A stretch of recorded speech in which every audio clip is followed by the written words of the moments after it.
ਅੱਛਾ ਜੀ ਅਸੀਂ ਆਏ ਆ ਇੱਥੇ ਹੁਣ ਖੇਤਾਂ ਵੱਲ। एक झूठ बोल रहा है। ਖੇਤਾਂ ਵੱਲ ਆ ਕੇ ਅਸੀਂ ਮੌਸਮ ਦੇਖ ਰਹੇ ਹਾਂ। ਗਰਮੀ ਮਾਸ਼ਾਅੱਲਾ ਬਹੁਤ ਗਰਮੀ ਹੈ ਤੇਜ਼ बड़ी अच्छी बात कही है। ਤੇ ਆਵਾਮ ਪਾਣੀ ਲਾ ਰਹੀ ਹੈ ਫਸਲਾਂ ਨੂੰ। ਤੇ ਮਿੱਠੂ ਸਾਹਿਬ ਨੂੰ ਸੱਦਿਆ ਆ। ਮਿੱਠੂ ਸਾਹਿਬ ਸਾਡੇ ਵੱਲ ਦੇਖ ਕੇ ਨਹੀਂ ਰਾਜ਼ੀ ਹੈਗੇ, ਕਹਿੰਦੇ ਮਹਿੰਗਾਈ ਨੇ ਸਾਡਾ ਲੱਕ ਤੋੜ ਦਿੱਤਾ, ਅਸੀਂ ਕੀ ਦੇਖੀਏ ਤੁਹਾਡੇ ਵੱਲ।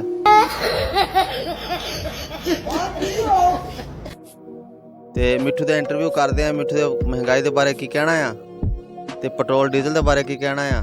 सुपारी निकाल के बात कर रहे बाबा। ਤੇ ਚੱਲਦੇ ਆ ਹੁਣ ਮਿੱਠੂ ਵੱਲ।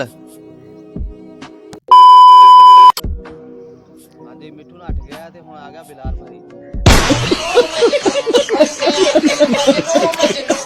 ਬਿਲਾਲ ਦੇ ਕੋਲੋਂ ਪੁੱਛਦੇ ਆ ਵੀ ਕਿਵੇਂ ਇਹਦਾ ਕੀ ਕਹਿਣਾ ਮਹਿੰਗਾਈ ਦੇ ਬਾਰੇ। क्या देखना पड़ रहा है? अच्छा है मैं अंधा हूँ।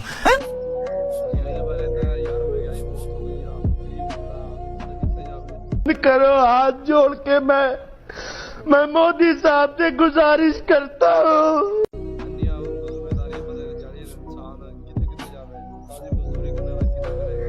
ये बड़ी अच्छी बात कही है।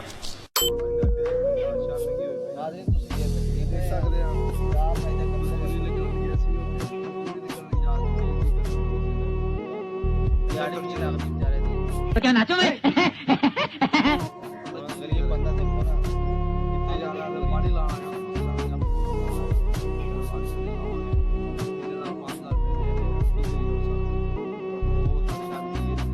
तरीका है भीख मांगने। हुकूमत ਨੂੰ ਸਾਡਾ ਮੁਤਾਲਬਾ ਆ ਮਹਿੰਗਾਈ ਕਮ ਕੀਤੀ ਜਾਵੇ, ਪੈਟਰੋਲ ਡੀਜ਼ਲ ਦਾ ਕਮ ਰੇਟ ਕਮ ਕੀਤਾ ਜਾਵੇ।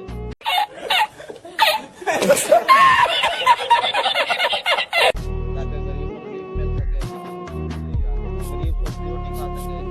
बेचारा 700 रुपए दिहाड़ी लेता है, आज नहीं लगी सकेगी। टेंशन नहीं लेने का अपू ने काल भी लगी परसों पैसे जमा किए थे, गरीब भी लेके जाएगी घर। क्या देखना पड़ रहा है? अच्छा है मैं अंधा हूँ। सब्जी दाल महंगी है, रोटी महंगी है, आटा महंगा है, दाने महंगे है। आज गरीब की लवे